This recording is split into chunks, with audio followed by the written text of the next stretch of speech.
ఏ ముఖ్యమంత్రి ఉన్నా నేను చెప్పినట్టే వినాలే. నాకు నాదేం పోతుంది, ఈయనది ఏం పోతుంది చెప్పక్క. ఇప్పుడు రూరల్ డెవలప్మెంట్ మినిస్టర్ ఉన్న ఫస్ట్ జూపల్లి ఉండే, జూపల్లి ఓడిపోయిండు. మళ్ళీ ఎర్రబల్లి దగ్గర వచ్చింది, ఎర్రబల్లి దగ్గర రేపు సీతకు కూడా ఓడిపోతుంది. అంటే ఇప్పుడు ఎవరిక్కడ దొంగ? ఈయననే దొంగ. అంటే ఈ రాజకీయ నాయకులకు ఏమైతుంది? ఇప్పుడు నువ్వు మినిస్టర్ అనుకో, నేను వాడితో పోల్చుకోవాల్సి వస్తుంది కానీ తప్పదు. విద్యాసాగర్ రెడ్డి అనుకో, ఆశ చూపిస్తారు, ఈరోజు చూడన్నా ఇట్లుంది, దీన్ని ఇట్లా స్కామ్ చేయొచ్చు. వీళ్ళకన్నా తెలివితేటలు ఉంటాయా? ఇలా సంతకం పెడితే ఇగో నేను ఇంత తీసుకుంటా, నువ్వు ఇంత తీసుకో అని చెప్పి వీళ్ళే వాళ్ళ దగ్గరకు పోయి ఏరేసి డబ్బును చూపిస్తారు.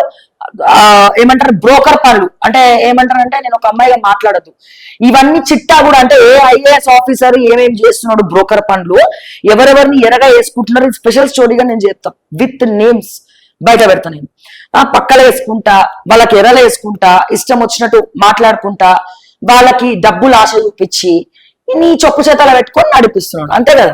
ఇప్పుడు ఇంకేం చేస్తారు వీళ్ళు? నీకు పైసలు వస్తున్నాయి, నీకు మంచిగా అన్ని లాబింగ్లు జరుగుతున్నాయి, వీళ్ళు చెప్పినట్టు నువ్వు వింటున్నావు.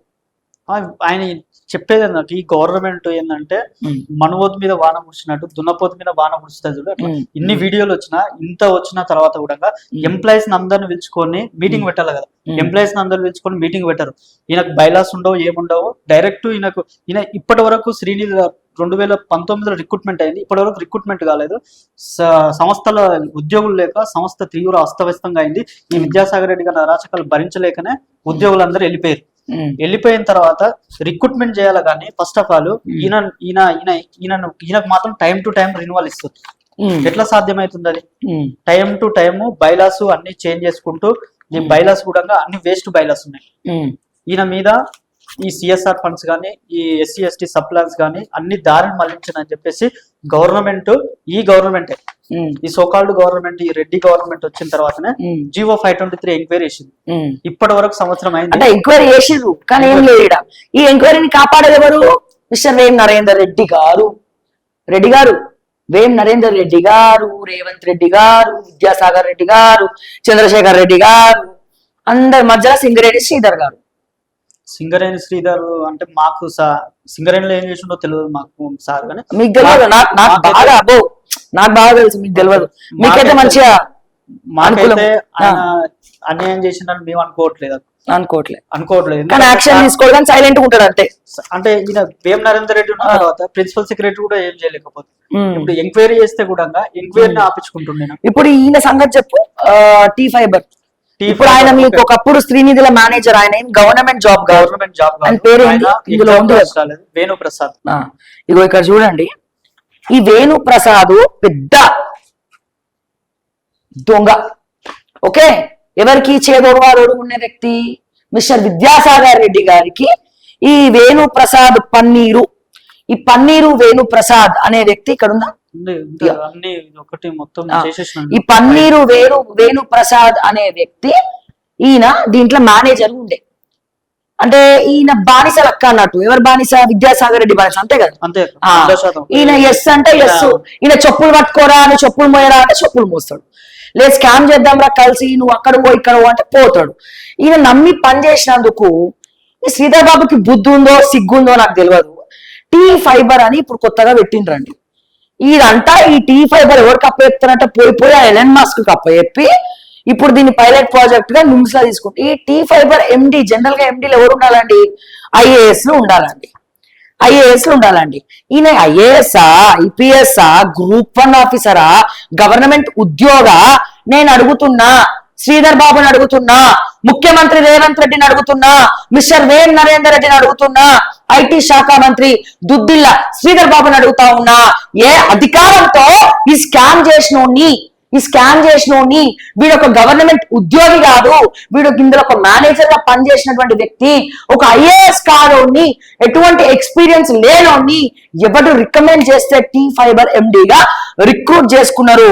మిస్టర్ శ్రీ వేణుప్రసాద్ పన్నీరుని ఎందుకు రిక్రూట్ చేసుకున్నారు? ఐటీ మేనేజర్, సాధారణ ఐటీ మేనేజర్ వేణుప్రసాద్ కు 3 సార్లు పదోన్నతి కల్పించారు. అంటే బూట్లు నాకేటోడికి, స్కామ్ చేసేటోడికి, దందాలు చేసేటోడికి, ప్రైవేట్ ఉద్యోగులు నన్ను జై నీకు దమ్ముంటే చీఫ్ సెక్రటరీ ఆఫ్ తెలంగాణ చేస్తావా? ఎవరిని వాడితే వాళ్ళని పోయి తీసుకుపోయి చేస్తావా? నాకు ఐఏఎస్ ఉందా? లేదు. నేను ఏమంటున్నా శ్రీధర్బాబుని, నీకు దమ్ము ఉంటే, రేవంత్ రెడ్డి నీకు దమ్ము ఉంటే నన్ను తీసుకపోయి చీఫ్ సెక్రటరీ ఆఫ్ తెలంగాణ అని చెయ్యి. నేను చేసి చూపిస్తా రైజింగ్ తెలంగాణ అంటే ఏందో. అక్రమార్కుల గుండెల నిద్రపోకపోతే నా పేరు శ్రావ్య అనే కాదు. నాలంటే నేను చేయరా పోయి, నీకు దమ్ముంటే తీసుకపోయి ఐఏఎస్ గా చెయ్యి. ఎండి అంటే ఏం కథ, హోదా ఏంది, ఎక్స్పీరియన్స్ వాళ్ళు పెడతారా? వీళ్ళు బూట్లు నాకుంటా ఆ స్కాండల్ ఈ స్కాండల్ ఉన్న ఈ వేణుప్రసాద్ ని తీసుకపోయి ఈ మన విద్యాసాగర్ రెడ్డి ఏ మాట చెప్తా మాట వినేటోడిని తీసుకపోయి దుద్దిల్ల శ్రీధర్ బాబు ఐటీ శాఖ మంత్రి T5 కి ఎండిగా ఏ అర్హత ఉందని పెట్టుకున్నావు? ఒక గవర్నమెంట్ ఉద్యోగి కూడా కాదు కదా ఆయన, ఒక ప్రైవేట్ ఐటీ మేనేజర్ గా పనిచేసినోడు, కేటీఆర్ కి అత్యంత సన్నిహితుడు, సిమ్ములు సప్లై చేసినోడు, ఫోన్ ట్యాపింగ్ లో కీలక వ్యక్తి. ఈ టెక్నాలజీని వాడుకున్న తీసుకపోయి ఫోన్ ట్యాపింగ్ అని చెప్పి మేము కేసులు పెడుతున్నాం అని చెప్పి ఎంక్వైరీలు చేస్తుంది. మళ్ళా ఈ ఫోన్ ట్యాపింగ్ లో సిమ్ములు సప్లై చేసినోడిని, అమ్మాయిలను సప్లై చేసినోడిని, మహిళల పేర్లతో సిమ్ములు తీసుకున్నోడిని, బ్రోకరిజం చేసినోడిని, స్కాములు చేసినోడిని, శ్రీనిధి ఫండ్లను మరలించినోడిని, మేనేజర్ గా ఉంటూ విద్యాసాగర్ రెడ్డి చెప్పులు మోసలోని తీసుకొచ్చి ఐఏఎస్ అర్హత లేకుండా T5 కి ఎండిగా చేసినావు. ఏందా T5 ఏంది? ముందు తెలంగాణ గవర్నమెంట్ వెబ్సైట్లు చక్కగా పనిచేస్తలేవు శ్రీధర్ బాబు గారు. మీకు దమ్ముంటే తెలంగాణ వెబ్సైట్లలో ఏం జరుగుతుంది, ఎందుకు హ్యాక్ అయింది తెలంగాణ వెబ్సైట్, మీ ఐటీ శాఖ ఏం చేస్తుంది, సైబర్ క్రైమ్ ఏం చేస్తుంది, అదే చక్కగా కనిపెట్టే దిక్కు లేదు. ఈ T5 కి 7,000 కోట్లు 17,500 కోట్లు దొంగ చేతికి ఎండింగ్ చేసి, ఒక దొంగని, ఒక ఐఏఎస్ కాదు, ఒక గవర్నమెంట్ ఉద్యోగి కాదు, చేసింది చాలక మరి నీతి సూక్తలా ఏం చేస్తారు? T5 ఏం చేస్తారు? ఇంటింటికి T5, ఇంటింటికి T5. ఎవరికి అప్పు చెప్తారు ఈ ప్రాజెక్టు? ఎలన్ మస్క్ లేదు, పుస్కు లేదు. ఎలన్ మస్క్ తీసుకొచ్చి ఈ T5 ప్రాజెక్ట్ ఇస్తాడట, ఇంటింటికి తిప్పుతారట, నిమ్స్ ల పైలట్ ప్రాజెక్ట్ గా మొదలు పెట్టిండ్రట. ఏం దోచకదిన నీకే, ఏం దోచకదిన నీకు తయారైండ్రు. నేను చెప్తా ఉన్నా, ముఖ్యమంత్రి రేవంత్ రెడ్డి గారికి చెప్తా ఉన్నా, మీరు ఏం చెప్పారు? ఫోన్ ట్యాపింగ్ జరిగింది, అది జరిగిందని మీసాలు తిప్పి మాట్లాడినారు కదా. మరి సిమ్ములు సప్లై చేసినోడు T5 ఎండిగా ఎందుకు కూర్చున్నాడు? విద్యాసాగర్ రెడ్డి రిటైర్ అయినోడిని తీసుకొచ్చి వైఎస్ రాజశేఖర రెడ్డి బాబు పడచరా? మా మహిళలకు, పేద మహిళలు ఆత్మహత్యలు చేసుకుంటున్నారు, ఒంటరి మహిళలు ఆత్మహత్యలు చేసుకుంటున్నారు, వాళ్ళు ఏమైనా బిజినెస్లు చేసుకుంటా అంటే ఉపాధి కల్పించరా అని చెప్పి న్యాయబద్ధంగా మా దివంగత నేత వైఎస్ రాజశేఖర రెడ్డి గారు మంచి హృదయంతో స్త్రీనిధిని ఏర్పాటు చేస్తే దీన్ని కూడా బతకనీయకుండా కొల్లగొడతారా మీరు? మంచి మాటలు వస్తాయి. మహిళల జోలికి వచ్చినా వాళ్ళ ఆస్తులు, వాళ్ళ డబ్బులు దోచక తిన్నా మీరు పెట్టినరా? పైసలు ఇవేమన్నా ₹1 జేబులోకి వెళ్ళి ఇచ్చిండ్రా? ఏం ఎర్రబల్లి దయాకర్రావు ఓడిపోయినావు, అందుకే ఈ పాపపు సొమ్ము మెక్కినావు కాబట్టే నీకు దిక్కు దివాణ లేకుండా అయిపోయింది. బతికిప్పుడు దిక్కు దివాణ లేకుండా అయిపోయింది ఎర్రబల్లి దయాకర్రావు గారు. ఓడిపోయినారు. ఎవడెవడైతే శ్రీనిధి జోలికి వచ్చిండ్రో ఎర్రబల్లి దయాకర్రావు బంపర్ మెజారిటీతో ఓడిపోయినాడు. ఆఖరికి లాస్ట్ టైం ఏదో జాతర పోతే కూడా, ప్రోటోకాల్ పోతే కూడా ప్రజలు క్వశ్చన్ చేసినారు ఎర్రబల్లి దయాకర్రావుని. ఇప్పుడు నెక్స్ట్ సీతక్క గెలుస్తుంది అనుకుంటున్నావా?